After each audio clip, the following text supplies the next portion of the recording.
am very, very happy to say that the Ravens schedule is out, and I can plan my entire fall, my Buffalo trips. Are we going to go to Niagara Falls? It's going to be a little chilly there in December. And, of course, it's going to be rather hot and humid for Lamar Jackson's homecoming to kick off the season. Luke Jones here to discuss all things Ravens scheduling as we have Thanksgiving, Monday night games at vaunted Los Angeles Memorial Coliseum, and a facility I've never been to. So I'm excited about this, Luke.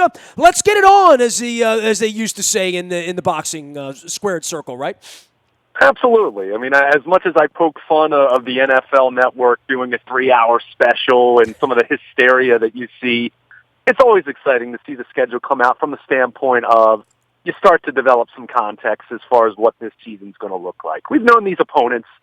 14 of them we've known for quite some time. We've known all of them since the end of last season. So it's not as though the who is any kind of a question or any kind of a big revelation, but the when and how many primetime games you get, what your road trips look like, what stretches look very difficult. You know, are you playing 3 straight road games? Are you playing 4 of your first 6 on the road? Well, the first thing that comes to mind right away with the Ravens schedule is away, home, away, home, away, home, all the way through.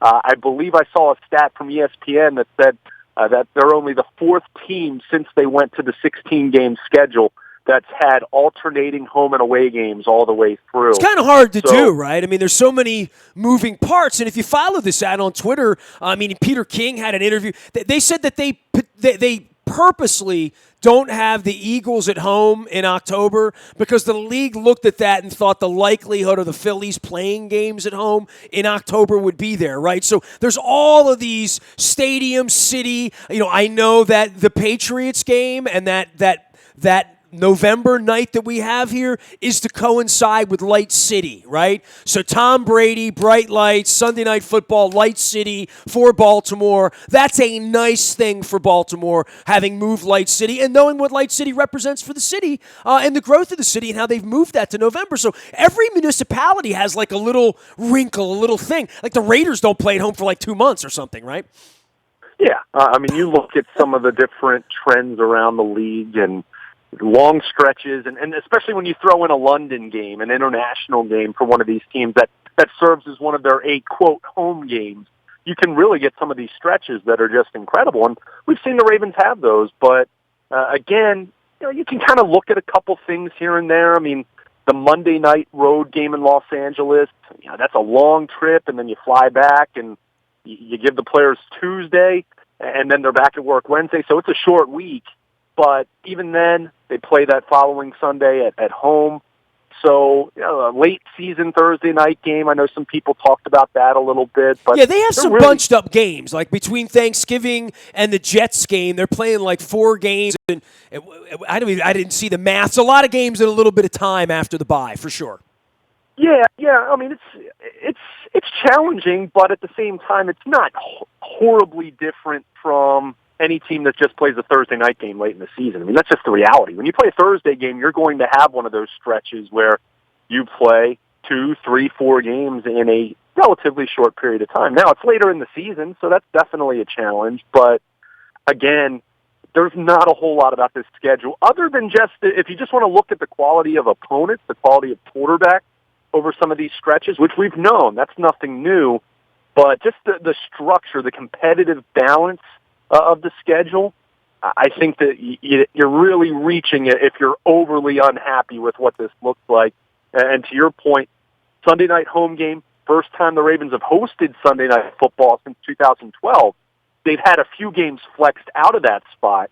I want to remind everyone. So before we start going with the conspiracy theories on that one, but Sunday night home game, to your point as far as Light City, the timing for the city, and the Ravens will be coming off their bye week against the New England Patriots, which, when you haven't beaten Tom Brady and Bill Belichick since the 2012 AFC Championship, yeah, you like having that extra week to prepare and get the bodies right. So I look at the schedule in its totality and not speaking at all about what the overall quality of the roster is or how good this team might be and some of the question marks they have on either side of the ball.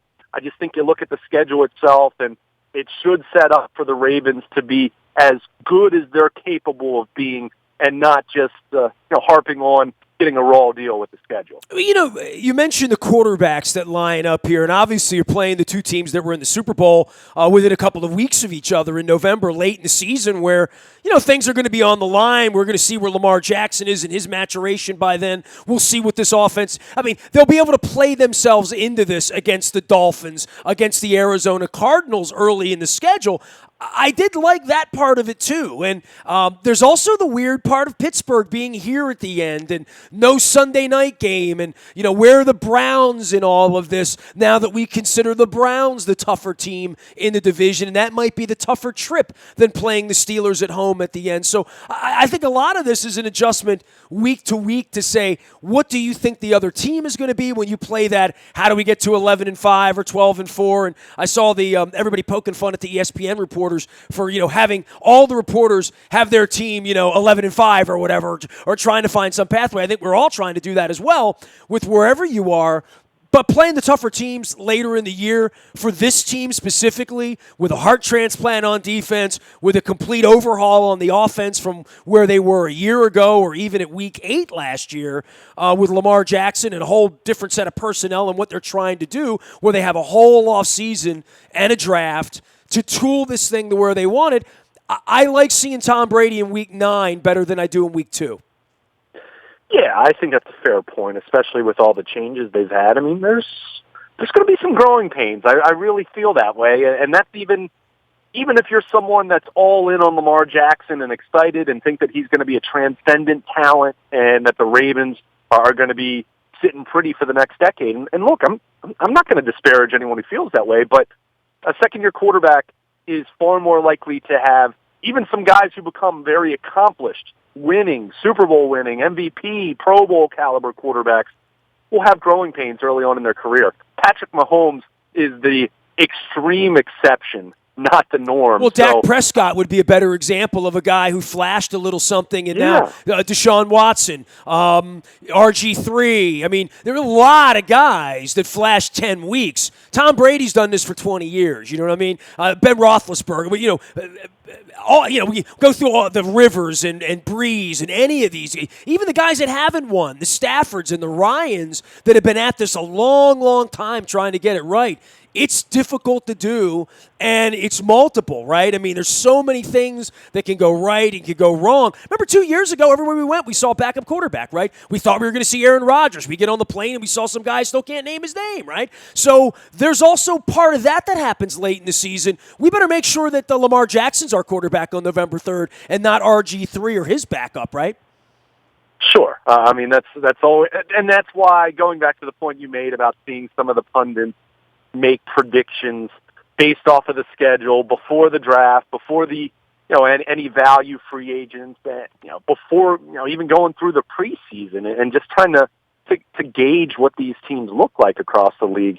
I just think it's so, and I know why we all do it, because everyone asks. I mean, I've already had a number of people ask me, what do you think their record's going to be based on the schedule? And just say, let's get through the draft at the very least before we start doing that. Because, frankly, if you're going to tell me what I think the Ravens are going to be before the draft, I'm not sure you're going to like that based on the number of losses they've sustained and some of the holes that they have. So let's take a look at the draft first. But I think you do look at those first 2 weeks, and to the point that you made about a little bit of that soft opening, going to Miami. You're talking about a team that at this point, to me, looks like the favorite to be the number 1 pick next year. I mean, they're clearly rebuilding.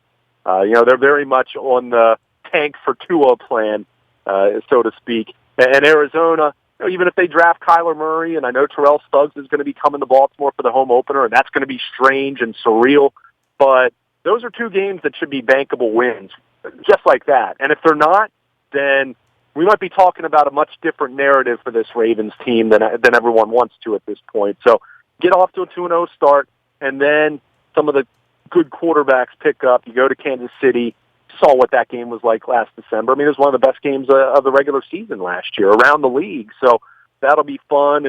And then Baker Mayfield, Lamar Jackson Part 2 the following week. So they get the 2 weeks to get off to a good start. And for the most part, the Ravens have gotten off to good starts here. Even in the post-Super Bowl era, typically have done pretty well in the month of September. It's been October and getting into the middle of the season where they've had their issues. So it's you think about it in terms of it being a marathon because it's a whole season and it's 4 months, but each week is a sprint and each game counts a heck of a lot. It's not like baseball where you have some random 3-game set in the third week of April or the second week of May, and it's not going to kill you. Some of these games are going to be quite crucial, and you go to look at the end of the schedule, Week 16 at Cleveland. Who knows if the Browns are going to be for real or not in the context of 11-5 real or hanging around and they're 9-6 at that point in time. And then Week 17, Pittsburgh. I think they're only the fourth time they've ended the regular season with the Steelers, and I think a lot of people already imagining the possibility of, let's say the AFC North is up for grabs in Week 17, the possibility of that game being flexed to Sunday night, that would be pretty cool. So yeah, you hope to get your games flexed, right? It means you're doing things right. Absolutely. Right? As opposed to if you have an 8 o'clock game and you get flexed out, which means you're doing something wrong. Which the Ravens have been in that position. Sure. I mean, remember, in 2015, they had 2 December Sunday night games on their schedule, but, they got off to a 1-6 start, and then everyone went down with injuries for the season, and then we remember it was Ryan Mallett running around beating the Steelers. So, there's definitely, there's intrigue with this schedule. There's no question. I mean, some of the revenge games, so to speak, Earl Thomas going to Seattle, he was circling that game on his calendar before even knowing when it was. That was one. You know what, man? I didn't even think about that, right? Like, I booked my flight to Seattle, 5 after 8, making sure that I'm cool. It's the weekend after my birthday. There's a bye week afterwards. So my wife's like, hey, Southwest Airlines flies to Hawaii, And I'm like, hey, the Banff Mountains are near Seattle. So, I'm trying to think of, doing something sort of romanticized and thinking about, drinking coffee and wearing lime green and doing all the things I like to do in Seattle. And then I'm thinking, oh, yeah, Earl Thomas coming back. Wow, that's going to be kind of a big deal when they fly that 12, right? I mean, literally, that's going to put a little hair on the back of my neck, right? Oh, sure. It really will. Unlike Terrell Suggs and unlike Ed Reed a few years back and unlike Eric Weddle and even C.J. Mosley, I mean, that was contentious. There was some bad blood there, and I know he's downplayed it since then. And I think he even gave an interview recently where he kind of said... What part of the middle finger, coming up from the gurney, did you not hear? Exactly. Did he need to turn that up for you? Right. And there was a perfect example of someone who wanted a long-term contract and held out through the preseason. And, we always talk about this loyalty thing, but it's a two-way street. I mean, it really is. Well, this is the good cop, bad cop on Le'Veon Bell, right? Like, Le'Veon Bell's the village idiot because he didn't make his $14 million last year, but he also didn't get his leg broken either. But Earl Thomas got his money, though, right? So there is a happy ending to some degree for him coming here? Yeah, I think it turned out just fine for him. I think, deep down, if he had a thought in his mind of wanting to have a legacy of being with one team, I mean, I think there's always some hurt there. We heard that from Terrell Suggs until he decided to put a Cardinal helmet on, right? Yeah. I think we're just getting to a point now in this era of professional sports, and I'm even talking about just myself now at age 35 compared to when I was 15.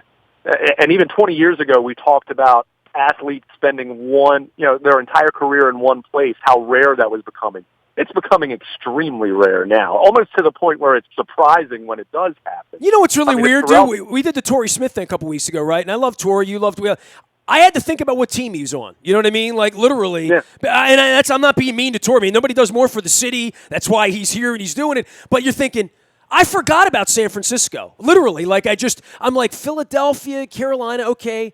Oh, that's right. He was in they're the ones that gave him all the money, right? But I mean, I don't even remember him wearing a helmet there. You know what I mean? Like, I don't think I saw him play. Literally, right?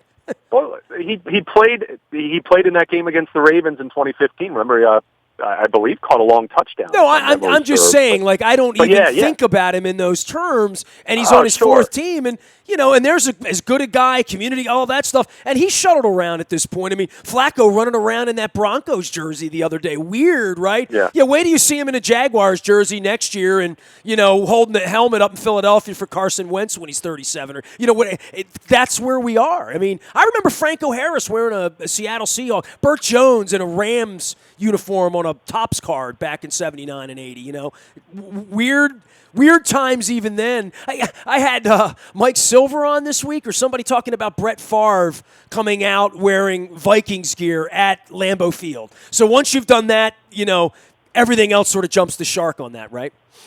Oh, no question. And I mean, I think back to baseball. Johnny Damon wins the World Series with the Red Sox, and he's with the Yankees. That didn't sit well with my wife. My wife did not like that at all. Yeah. So I mean, I think that whole narrative, as much as I still love the concept of someone spending their entire career with a team, it doesn't fit very often anymore. Just remember that when Messina's on the hill this summer, and all the pinstripes are there for him. That.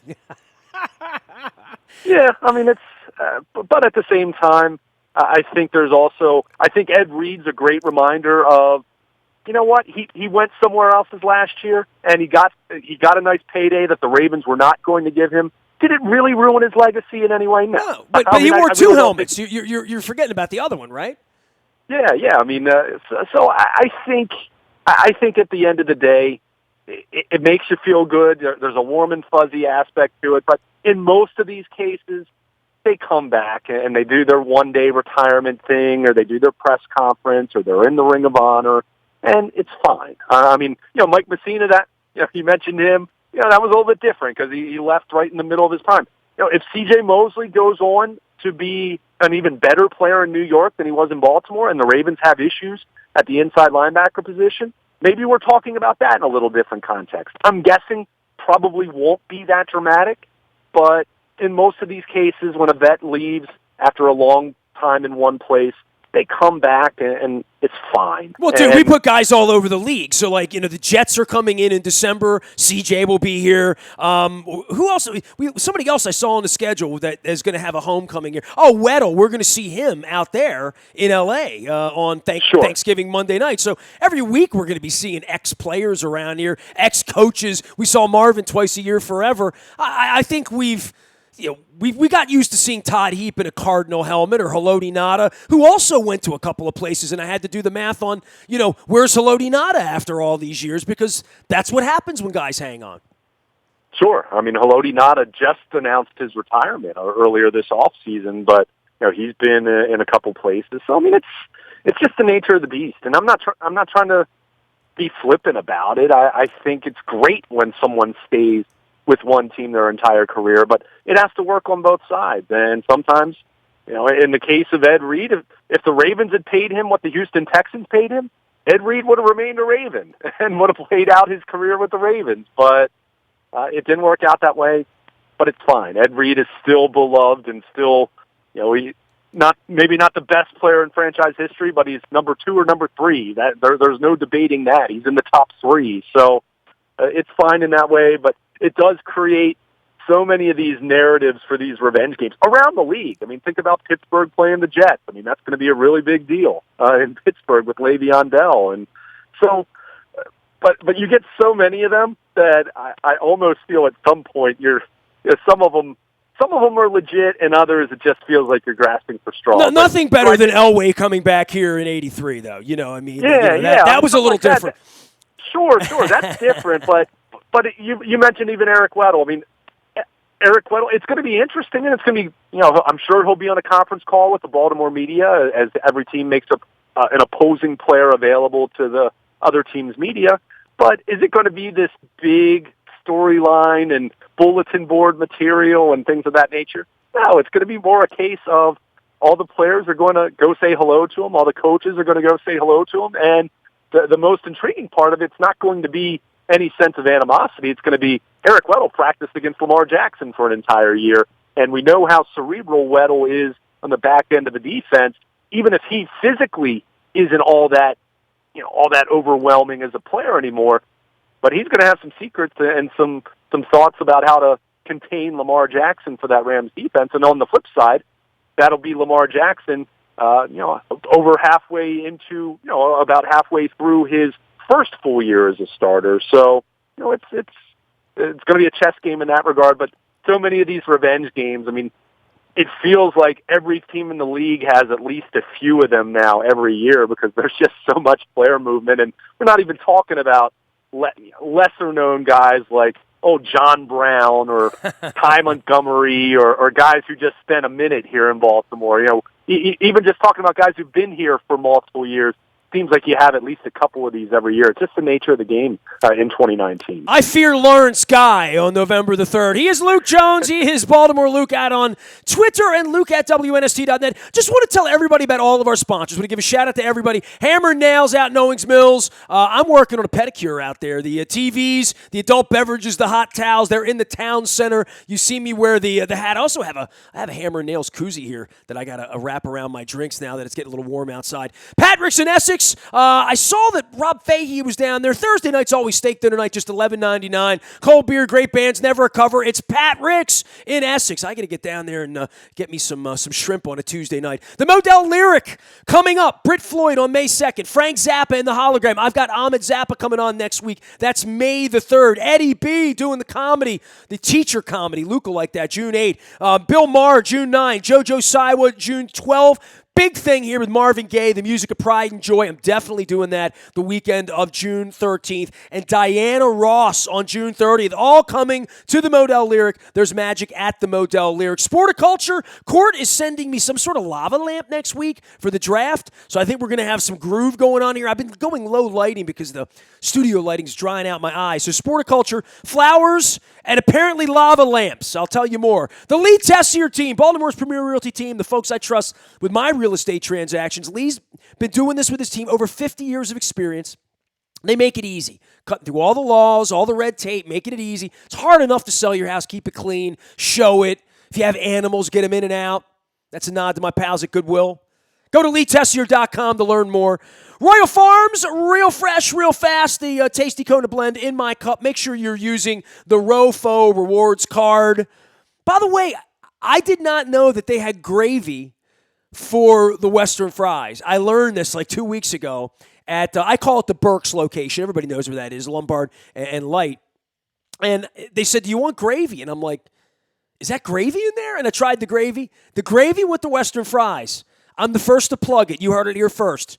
Royal Farms, real fresh, real fast. All right, Luke, I want to spin gears here. I'm done with the Ravens schedule because, it's all together. Anybody wants to go to Buffalo, Niagara Falls. I'm trying to do Toronto. Is there anything appealing about Toronto for you first weekend of December? Like if we were to leave Friday, right, and go into Toronto for a Friday night, spend Saturday morning in Toronto, then go to like the Falls, right, and then Sunday do the game. You've been to Buffalo. Does that sound like a better trip to you than going to Buffalo? Yeah, I'd say so. And I'm going to plead some ignorance. I've never been to Toronto, so you have a passport now. I took you to London, man. Right. I saw it. So as far as Toronto, I of course equate it to being the baseball nerd that I am. Skydome, Rodgers Center, whatever they're calling Getty it. Lee, come on. Yeah. So, but Buffalo, hey, the wings were good. I'll say that much. The football game wasn't good the last time the Ravens were there, but I believe that was September. You know what I should October. do, dude? I should offer a very special trip to Toronto and a Saturday morning get-up where we all go over to Willowdale and we follow the trail of Getty and Alex and Neil. Like, do that on a Saturday. What do you think? Maybe I'll call it the fly-by-night weekend tour to Toronto and Buffalo. Shuffle off the Buffalo. That'd be cool, yeah. Absolutely. Maybe I could get some Anchor Bar wings figured out in there. Stop in Niagara Falls. I don't know. You're getting my mind working now that if I can find 50 idiots who want to do this with us in December against all weather conditions. I like that you said idiots because it is December and it is Buffalo in Canada, and because who knows what the weather's going to be. I having spent 2 years at Syracuse. Oh, my God. I forgot about that. You poor bastard. You might be. you might be asking for some big-time problems. Not to this. Hey, I mean, if the weather works out, it'll be a really fun trip, and and if the weather doesn't work out, it'll be a really fun trip, right? It'll be memorable. There's no doubt about that. But I just had to chuckle when you said idiot going to Buffalo in December because, well, a lot of people would think you are. Okay, I'm going to put this out for on Twitter right now while I grease you up about the baseball team coming home this weekend, which I know many hot dogs and Cracker Jack will be had by you. I've been trying to ink this John and Lou Angelos letter, and I'm not going to get into the business, but anybody that wants to hear Marty Conway and I go back and forth about it, there's other conversations up in the buyatoyota.com audio vault that I would encourage you to find. But on the field right now, these sort of garden variety 8-1 losses and garden variety starts by guys like Hess, who probably don't belong in the big leagues, and Mike Wright, who come in to, pour gasoline and play the role of arsonist in long relief and whatever. I don't know, dude. It's hard to watch, man. I mean, I'm going to say that so many times that it's hard to watch, but I know you're watching and I'm trying, and, the schedule came out and whatever, but just in general, some Oriole thoughts if you want to for a few minutes, if you need to. Yeah, I mean, look, okay, if we're going to use Wednesday night as the example, yeah, that was hard to watch. David Hess got completely clobbered. I mean, you could see from the first batter on that every single batter was making hard contact. But, yeah, they've had some games like that, but they've also had some times where they've played some decent baseball. And I'll say this, look, they're below 500. I'm not trying to buffalo you on this being anything more than what it is. They're a rebuilding club. That said, and understanding that the talent level is lacking, and that's being kind, because you look at the lineup on a given night, and there's 2 to 3 guys that you'd say, well, they'd probably be on most other major league clubs. Beyond that, you're talking about bench guys and guys that would be in the minor leagues. I mean, that's just the truth. But I'll say this, and it's not to say that they're better than I thought they were going to be or anything like that, but for the most part, I feel like they've played as well as they can possibly play, given the talent level that they have. And to me, that's a testimony to Brandon Hyde. We've talked so much about Mike Elias and Dig Meidel and the Astros' influence and sabermetrics and edgertronic cameras and new ways of thinking and new ways of pitching and elevated fastballs and spin rates and increased emphasis on slider usage. You can go through all of those different things. But the big question to me was going to be, how does Brandon Hyde get these guys playing? And for the most part, and it's easy to say this in April, the test is going to be come June, July, and August when there are 30-plus games below 500 or whatever it ends up being. And how hard are they playing then? But I feel like they've played relatively good fundamental baseball.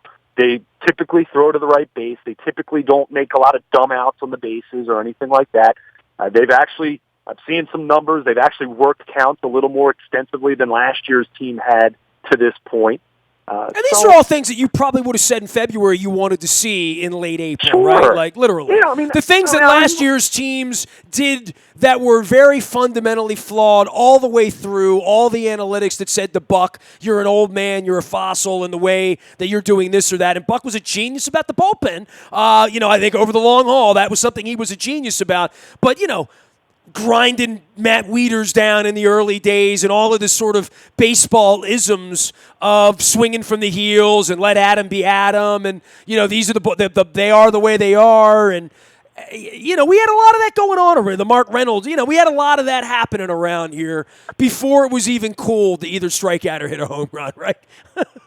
Yeah, and to be fair about that, that's what a lot of those guys just were. It was a beer league softball team. I mean, we called it that every year. They were constructed that way, right? But when you look at the team now, and obviously you don't really have an identity because you're just trying to figure out who these guys are and what they're going to be as major league players.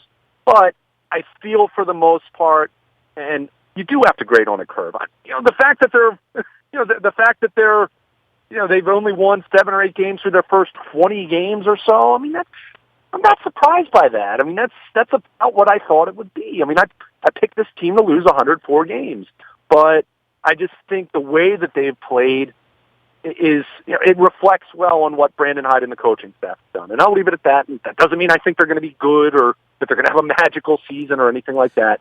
But you're the guy standing up and saying they're playing the game the right way is what you'd like to say. Yes. Exactly. Yeah, fair enough. I feel like they're getting the most out of their talent. Because let's just say this team was playing in the lackadaisical and flat out embarrassing way that last year's team was playing, or and I'm talking early in the year, just not when they traded everyone away, but just some of the foolishness that you saw and just bad baseball and really bad defense. And I think they've cleaned up a lot of those aspects. Now, at the end of the day, you just have to have enough talent, and they don't have that. So, yeah, you're not going to win as many games, especially when you're playing a team like Tampa Bay, who, my goodness. It's funny, speaking of not recognizing names, you look at that team and you're just blown away by how are they so good? But, boy, they pitched well, they're really hitting well, and they're firing on all cylinders. And the rest of this division better be careful because if the teams like the Red Sox don't wake up and if the Yankees don't get healthier, Tampa Bay is going to bury them, and they're going to be talking about them from a wild card standpoint if this continues. Now, I think Tampa Bay will probably cool off at some point here. In fact, they definitely will because they're not going to keep winning quite at this pace, in my opinion. But when you run into a team like Tampa Bay, who's playing well on top of that, a team like the Orioles, frankly, they're not going to have much of a chance. That's just the truth. When they get the Red Sox like they did at Fenway and the Red Sox aren't playing well, they got to split. When they got the Yankees early in the season, they won 2 out of 3 in the Bronx. So when they get a team at the right time, I feel like they play decent enough fundamental baseball to have a chance. When they're playing a team that's a little more of a juggernaut, it's going to be all she wrote. It's going to be really tough for them to do any more than maybe win 1 out of 3 in series like that. So it's where they are. But beyond that kind of global, universal look at the 2019 Orioles, you do look at a couple individuals, and there's concern there. I mean, Dylan Bundy, I keep seeing the profile of a guy who looks like he needs to be in the bullpen. He's been fantastic first time through the order, and then he just completely falls apart. Maybe he needs to be Zach Britton. I mean, maybe that's what his ultimate role is going to be if you're going to maximize what he is. So I'm concerned about him. We mentioned Hess. Certainly he wasn't going to throw and be flirting with a no-hitter every time he goes out, but he's come back to earth. And offensively, looking at the lineup, we've talked a lot. We've talked so much about Chris Davis, and we'll continue to as long as he's on this team. But I look at Cedric Mullins right now, and I'm concerned. I mean, we've talked so much about whether he's a switch hitter or not. I'd like to see him hit from the left side. Look, there were always concerns about whether he was going to be a real big league player and a productive player, given the fact that he wasn't going to hit 32 home runs, right? We all see Al Bunbury in him to some degree, and I watched Al Bunbury play in his prime. Al had some assets and could see the ball better and hit the ball better.